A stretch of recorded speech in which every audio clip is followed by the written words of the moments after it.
आमदार, खासदार किंवा कुठल्याही लोकप्रतिनिधींना VIP वागणूक दिली जाते। लोकांनी आपल्याला इतरांपेक्षा वेगळी वागणूक द्यावी अशी लोकप्रतिनिधींची अपेक्षाही असते। त्यांच्यासाठी शासकीय कार्यक्रमामध्ये वेगळा प्रोटोकॉल सुद्धा असतो।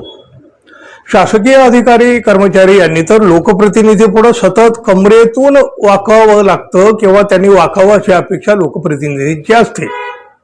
आमदार किंवा खासदार भेटीसाठी आले तर ते येताना आणि जाताना सुद्धा जागेवरून उठून उभं राहून त्यांना अभिवादन करावं लागतं।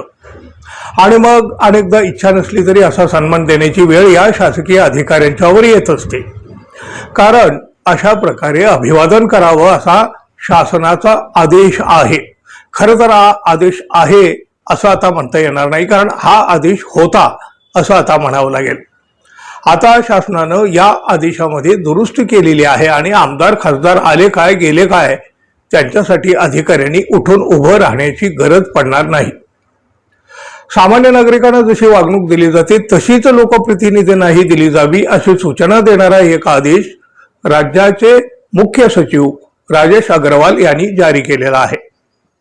आमदार किंवा खासदार कार्यालयात आले तर उठून उभं राहावं असे आदेश राज्य शासनाने 20 नोव्हेंबर 2025 रोजी सर्व शासकीय अधिकाऱ्यांना दिलेले होते, शासकीय विभागांना दिलेले होते। तो आदेश शासनानं आता बदललेला आहे।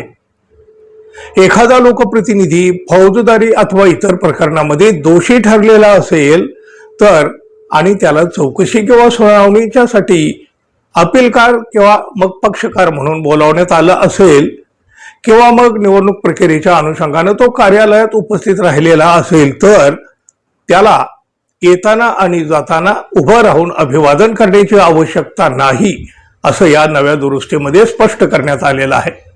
अशा प्रसंगी कोणताही भेदभाव न करता अधिकाऱ्यांनी कायदा, नियम आणि परिस्थितीनुरूप सर्वसामान्य नागरिकांप्रमाणे लोकप्रतिनिधींना वागणूक द्यावी असं या नव्या आदेशामध्ये म्हटलं आहे। शासकीय अधिकाऱ्यांसाठी हा दिलासादायक निर्णय असला तरी उठता बसता सन्मानाची अपेक्षा करणाऱ्या आणि शासकीय अधिकाऱ्यांनी आपल्या समोर कायम झुकावं, वाकावं अशी अपेक्षा असणाऱ्या आमदार, खासदार मंडळींना शासनाची ही नवी दुरुस्ती कितपत रुचेल हे मात्र सांगता येत नाही। धन्यवाद। पुन्हा भेटू मित्रहो। जाता जाता आपले चॅनलला सबस्क्राईब करावं एवढी एक अपेक्षा।